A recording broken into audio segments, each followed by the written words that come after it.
Hello बच्चों, good morning. स्वागत है आपका जीडीटी एजुकेशन में। आज के इस क्लास में आप लोग पढ़ने वाले हैं हिंदी गद्य खंड चैप्टर 1, जिसका शीर्षक है बातचीत और जिसके लेखक हैं बालकृष्ण भट्ट जी। यानी बातचीत पढ़ने से पहले आप जो है बालकृष्ण भट्ट के बारे में कुछ जान लीजिए, उनका परिचय जान लीजिए, क्योंकि परिचय से भी बहुत तरह से प्रश्न आते हैं। तो आइए जानिए बालकृष्ण भट्ट जी का परिचय। बच्चों, आपका हिंदी गद्य खंड चैप्टर 1, जिसका शीर्षक बातचीत है और जिसके रचनाकार हैं बालकृष्ण भट्ट। तो इनका परिचय जानिए, क्योंकि इससे भी बहुत सारे प्रश्न आते हैं। बच्चों, बालकृष्ण भट्ट जी का जन्म जो है 23 जून 1844 ईस्वी में हुआ था। याद रखिएगा इसको कि 23 जून 1844 ईस्वी में भट्ट जी का जन्म हुआ था। बच्चों, आगे है निधन कब हुआ था? 20 जुलाई 1914 ईस्वी को। ठीक है। नेक्स्ट, निवास स्थान, यानी इनका निवास स्थान कहाँ था, यानी इनका निवास स्थान कहाँ था, ये रहते कहाँ थे, यानी मतलब इनका निवास स्थान मतलब कि ये इनका निवास कहाँ था, ये रहते कहाँ थे। तो इलाहाबाद उत्तर प्रदेश, यानी उत्तर प्रदेश राज्य के इलाहाबाद में जो है इनका निवास स्थान था, इनका घर था। ठीक है। आगे है माता पिता। पार्वती देवी इनकी माता थी और एवं बेनी प्रसाद भट्ट इनके पिता थे, जो एक व्यापारी थे। याद रखिएगा कि बालकृष्ण भट्ट जी के पिता जो है एक व्यापारी थे और नाम क्या था? बेनी प्रसाद भट्ट।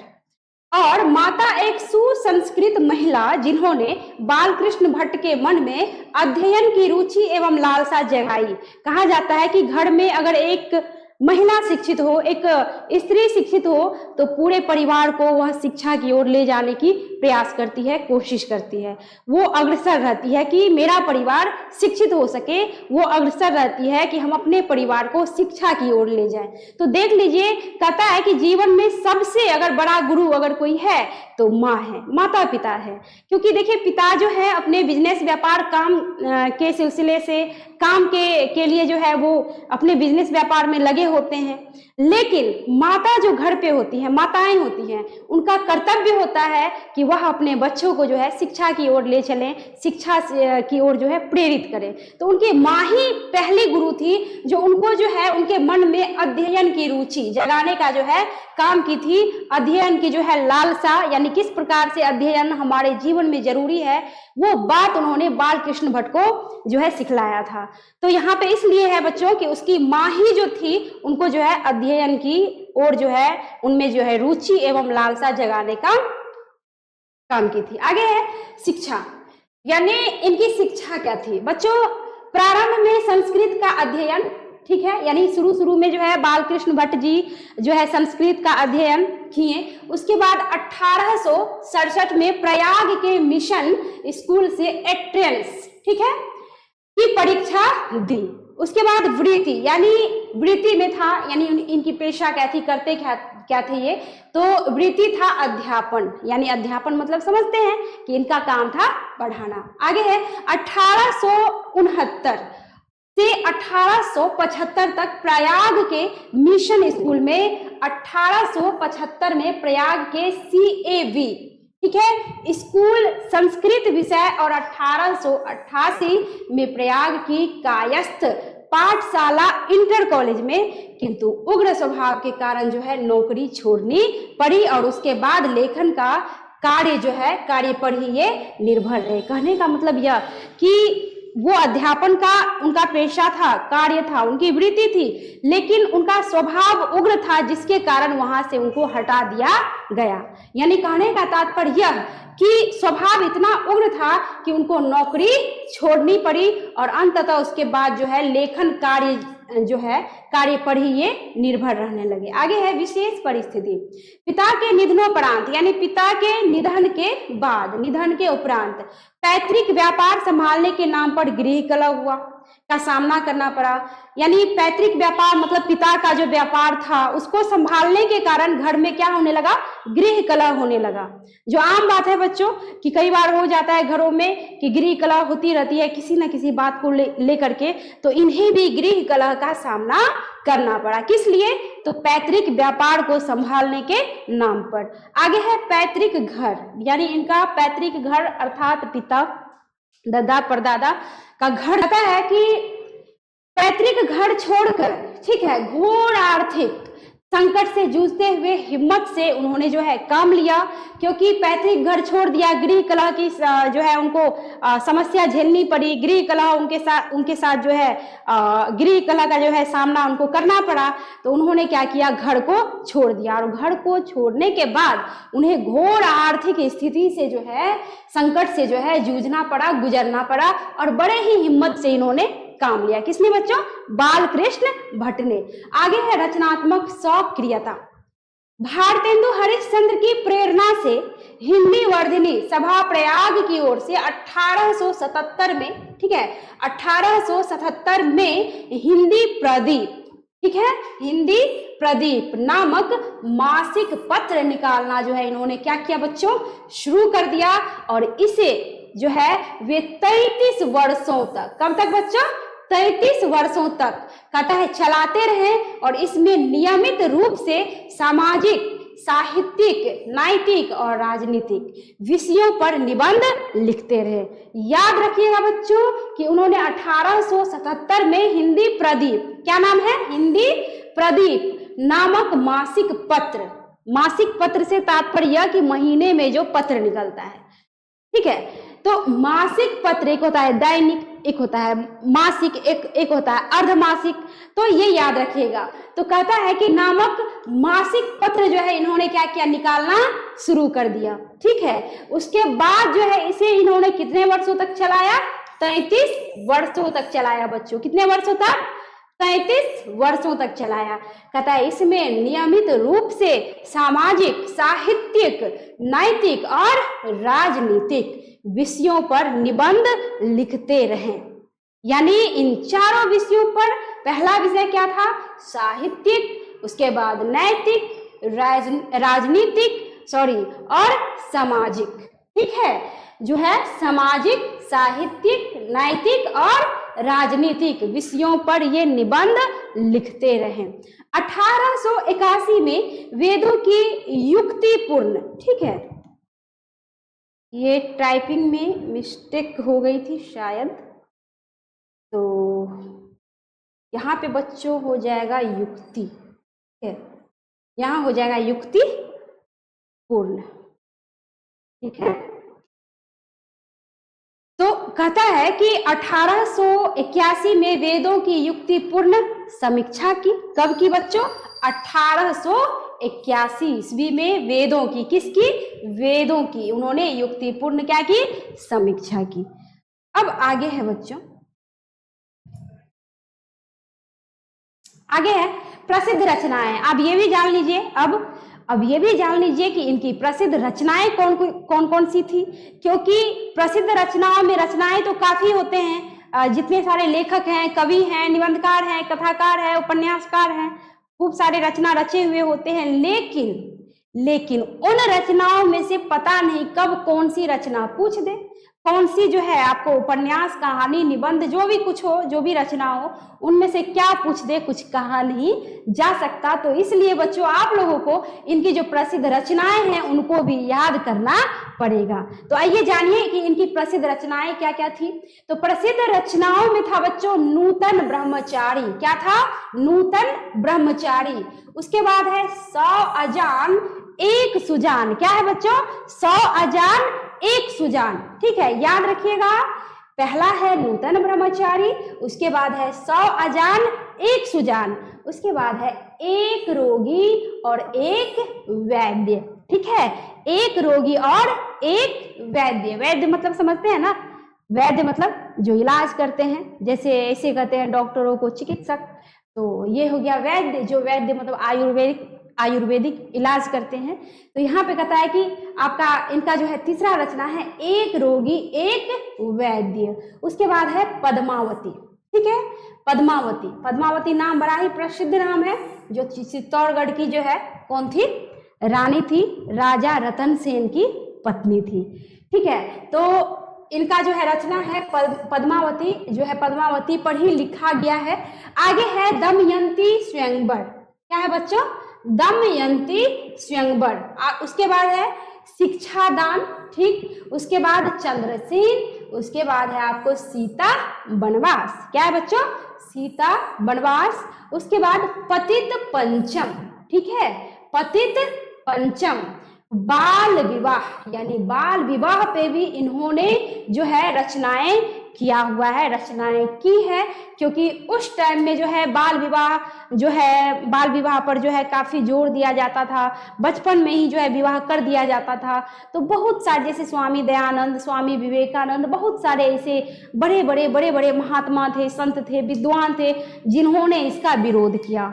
और क्या कहते हैं, हमारे महान संविधान जो बाबा साहेब भीमराव अंबेडकर जी, जिन्होंने संविधान को लिखा था, जो उन्होंने भी जो है बाल विवाह का जो है बड़ा जोर शोर से जो है पुरजोर तरीके से खंडन किया था। लेकिन इन्होंने भी जो है, यानी बाल कृष्ण भट्ट जी ने भी जो है बाल विवाह पर जो है लिखा था। आगे है भारतवर्ष और कली, यानी अगला रचना है आपको भारतवर्ष और कली, ठीक है। उसके बाद नेक्स्ट है इंग्लैंडेश्वरी। बड़ा ही बढ़िया नाम है इंग्लैंडेश्वरी, यानी इंग्लैंड से हो गया इंग्लैंडेश्वरी। ये सब पढ़ा कीजिए कि आखिर इसमें क्या बात है, क्या चर्चा की गई है, किस बात पे चर्चा की गई है। सिर्फ नाम जानने से नहीं होता है, इसको जो है आप लोग, अगर बुक उपलब्ध हो तो अच्छी बात है, नहीं हो तो गूगल पे तो हर चीज मिलता है, तो इसको पढ़ भी लिया कीजिए, जानकारी कभी भी व्यर्थ नहीं जाती बच्चों। तो ये रचना है इसका इंग्लैंडेश्वरी और भारत जननी। देख लीजिए, अपने भारत पे है भारत जननी। जननी मतलब क्या होता है बच्चों? माता।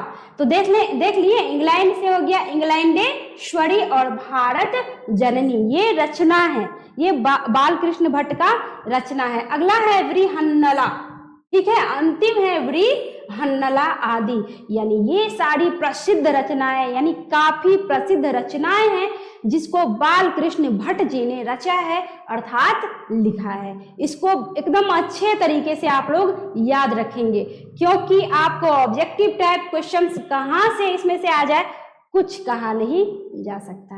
आगे है बाल कृष्ण भट्ट आधुनिक हिंदी गद्यकार है।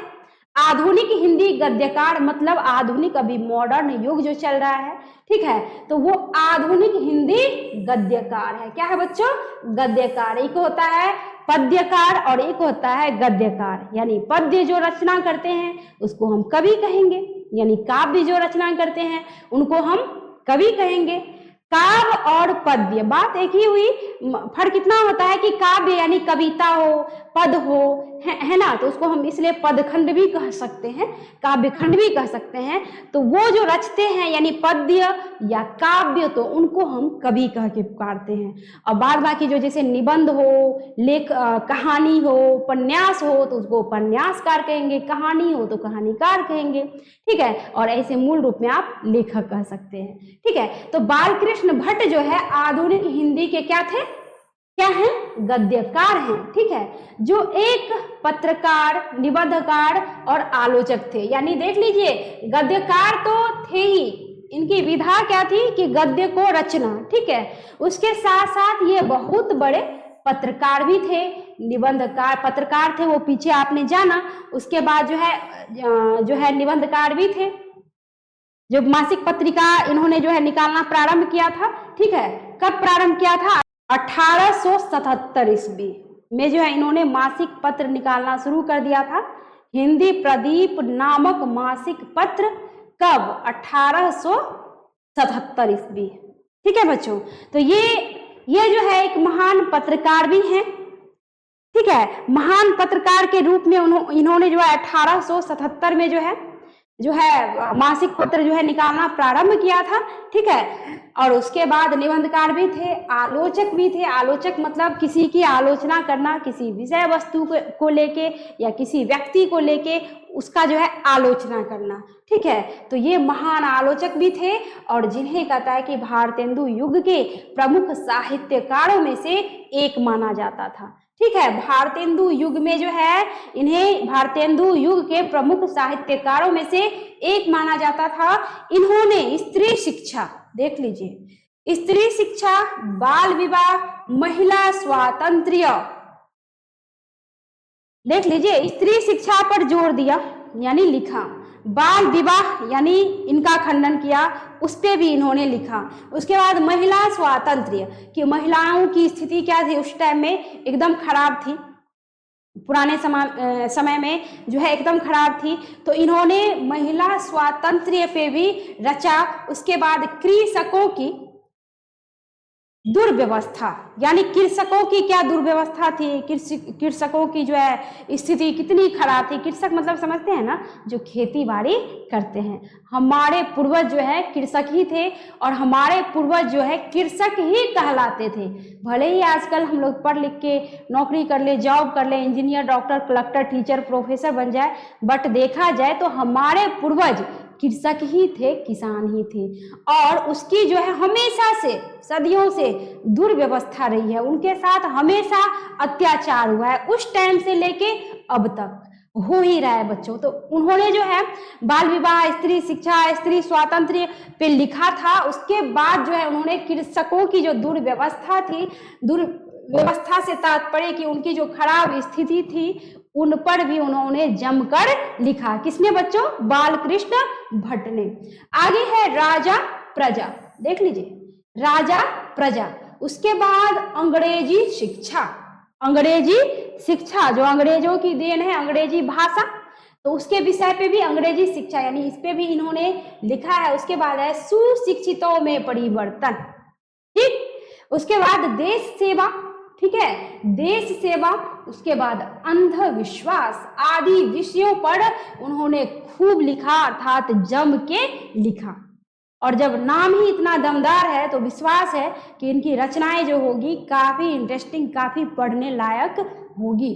तो यहाँ पे देख लिया आप कि किन किन विषयों पर जो है इन्होंने लिखा, यानी जो हमारे समाज में, जो हमारे देश में, जो हमारे घर परिवार में, जो हमारे समाज में घटित होती है, जो सदियों से घटित होती आ रही है, यानी उन व्यवस्थाओं पर, उन विचारों पर और उन घटनाओं पर उन्होंने जमकर बाल कृष्ण भट्ट ने लिखा। और आप जो बातचीत पाठ पढ़ेंगे, इस पाठ में भी जो है इन्होंने बड़े ही सरल और सहज ढंग से समझाने की जो है इन्होंने कोशिश किया है कि किस तरह बातचीत हमारे जीवन में जो है बातचीत जरूरी है। अगर मनुष्यों में बातचीत ना हो तो किस तरह मनुष्य लुंज पुंज हो जाएगा और एक कोने में बिठा दिया जाएगा और उसका जीवन किस तरह से जो है उसको जो है व्यर्थ लगने लगता है। और बातचीत जब अधिक हो जाती है तो उसका दुष्परिणाम भी क्या भुगतना पड़ता है, वो भी आप जानेंगे। तो फिलहाल आप जान लिए कि इन्होंने जो है किन किन विषयों पर जो है जम के लिखा। इसको याद रखिएगा बच्चों। दुर्व्यवस्था किसकी? कृषकों की। राजा प्रजा, अंग्रेजी शिक्षा, सुशिक्षितों में परिवर्तन, देश सेवा, अंधविश्वास आदि विषयों पर इन्होंने खूब लिखा और जमकर लिखा। आगे है आचार्य रामचंद्र शुक्ल, नाम सुने होंगे, बड़ा ही प्रसिद्ध नाम है।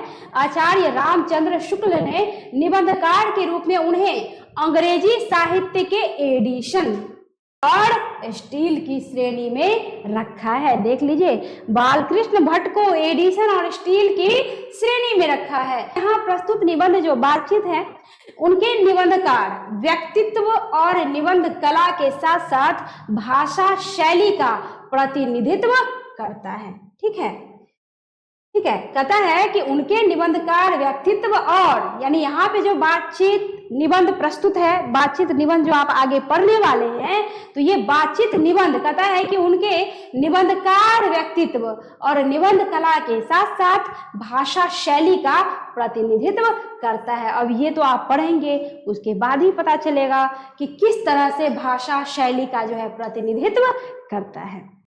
तो बच्चों, मुझे विश्वास है कि परिचय आप लोगों को अच्छे ढंग से समझ में आ गया होगा, बहुत अच्छी तरह आप लोग समझ गए होंगे। तो मैं मिलती हूँ बहुत जल्द अगला क्लास में, यानी अगले वीडियो में। तब तक के लिए धन्यवाद। और मैं ये भी कहना चाहूँगी कि जो नए बच्चे इस वीडियो को देख रहे हैं, जो पहली बार मेरे YouTube पेज से जुड़े हुए हैं, पहली बार मेरे चैनल को देख रहे हैं, उनसे मैं रिक्वेस्ट करना चाहूँगी कि आप प्लीज़ मेरे चैनल को सब्सक्राइब कर लीजिए, क्योंकि जितना सारा वीडियो इस पर अपलोड होगा वो अगर आप सब्सक्राइब किए रहेंगे तो आप तक सबसे पहले पहुंचेगा और आप घर बैठे आराम से अच्छे से जो है हिंदी की तैयारी कर पाएंगे। तो मिलती हूँ मैं नेक्स्ट वीडियो में। धन्यवाद। और अच्छा लगा हो तो वीडियो को लाइक शेयर कमेंट भी करें। धन्यवाद।